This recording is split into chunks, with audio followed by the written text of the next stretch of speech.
Comenzando este día quiero compartir con ustedes el Salmo 42, que en uno de sus apartes dice: que yo me acerque al altar de Dios, al Dios de mi alegría, que te dé gracias al son de la cítara. Dios, Dios mío. Qué hermoso acercarnos al altar de Dios. Qué hermoso acercarnos al Dios de nuestra alegría. Él es la fuente de nuestra alegría, y en este viernes no hay otra alegría más grande, más perdurable, más firme, más profunda para nuestra vida y nuestra familia que acercarnos al altar de Dios. Es el altar de la alegría, es el altar de la presencia del Señor. En el nombre del Padre, y del Hijo, y del Espíritu Santo. Amén. ¿Quién eres tú, que tiene tal poder, que hace que le ame más que a nadie, más que a nada? Del Santo Evangelio según San Lucas, capítulo 9. Una vez que Jesús estaba orando solo, en presencia de sus discípulos, les preguntó: ¿quién dice la gente que soy yo? Ellos contestaron: unos que Juan el Bautista, otros que Elías, otros dicen que ha vuelto a la vida uno de los antiguos profetas. Él les preguntó: ¿y ustedes quién dicen que soy yo? Pedro tomó la palabra y le dijo: el Mesías de Dios.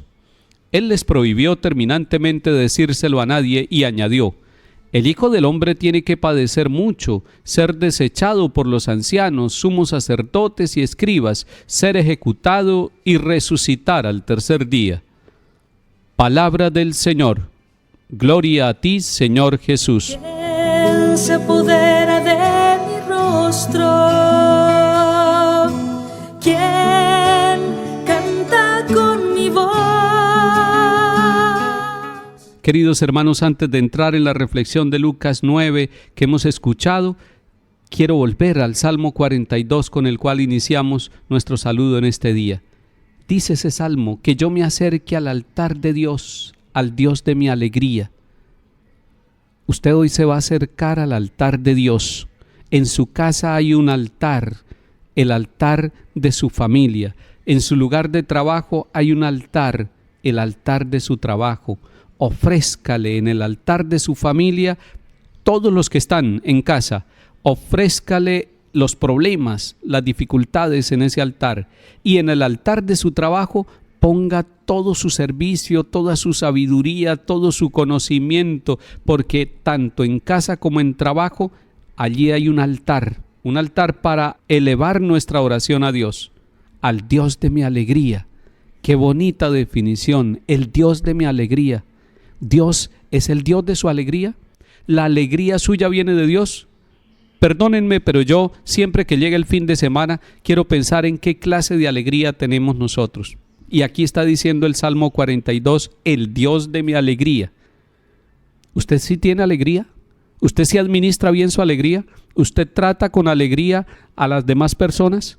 Dentro de la casa, ¿usted es una persona que aporta alegría? ¿Cómo hace falta la alegría en nuestra vida?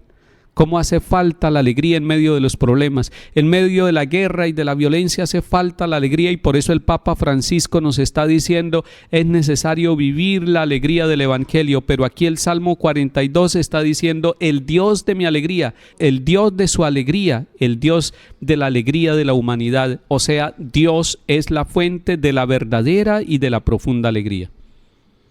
Y en el Evangelio me gusta ver a Jesús orando solo, en presencia de sus discípulos. Uno puede pensar: ¿y los discípulos estaban viendo que Jesús oraba y ellos no oraban?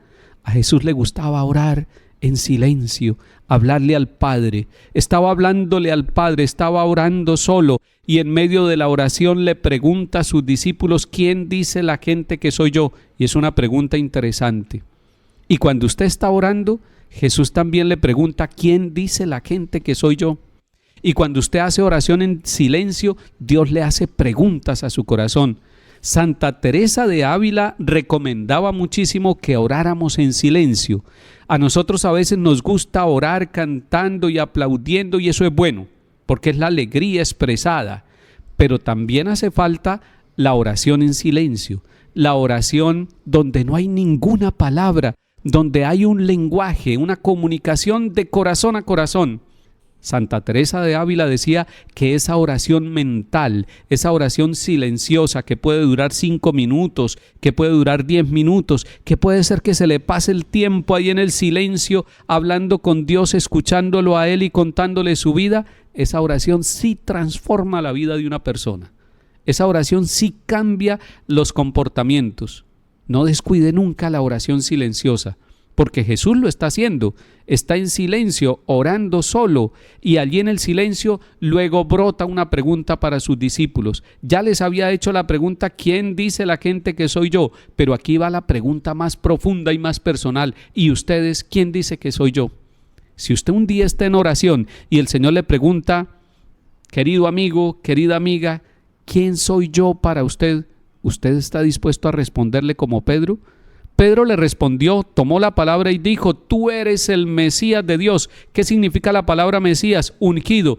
¿Qué significa la palabra Mesías y ungido? Significa el Cristo. Por eso cuando nosotros, los seguidores de Cristo, nos llamamos cristianos, somos los ungidos, los que seguimos al Mesías, los que lo reconocemos a Él.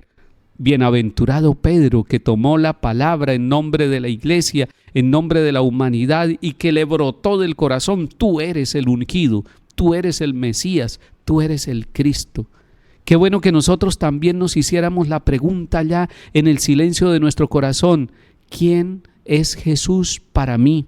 ¿Qué tiene que ver Jesús con la economía? ¿Qué tiene que ver Jesús con mi economía? ¿Qué tiene que ver Jesús con mi estudio, con mi afectividad?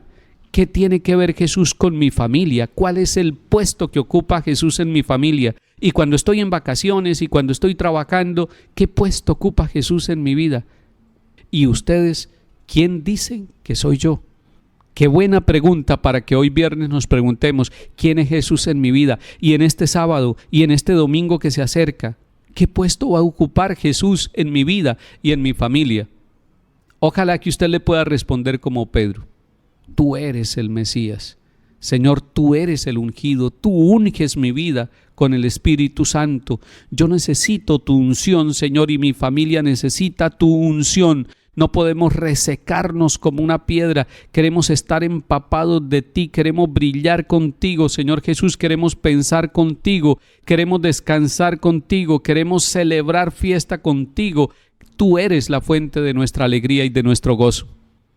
Les hago una propuesta para este fin de semana. Vivamos el descanso del fin de semana como ungidos. Es decir, que su comportamiento, su vida en todas las 24 horas sea de ungido. ¿Cómo es un ungido? Un ungido se parece a Cristo. Un ungido piensa como Cristo. Un ungido actúa como Él. Hágase siempre esta pregunta durante el fin de semana: ¿qué haría Jesús en mi lugar? ¿Qué haría Jesús si fuera una mamá que tiene unas responsabilidades? ¿Qué haría Jesús en el lugar de un papá?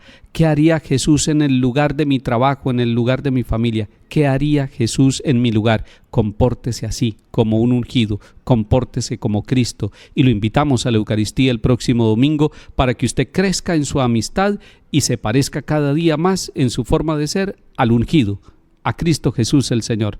Que el Señor los bendiga y acompañe en el nombre del Padre, y del Hijo, y del Espíritu Santo. Amén. Que tienen tal poder que hace que le ame más que a nadie, más que a nada. ¿Quién eres tú, Señor?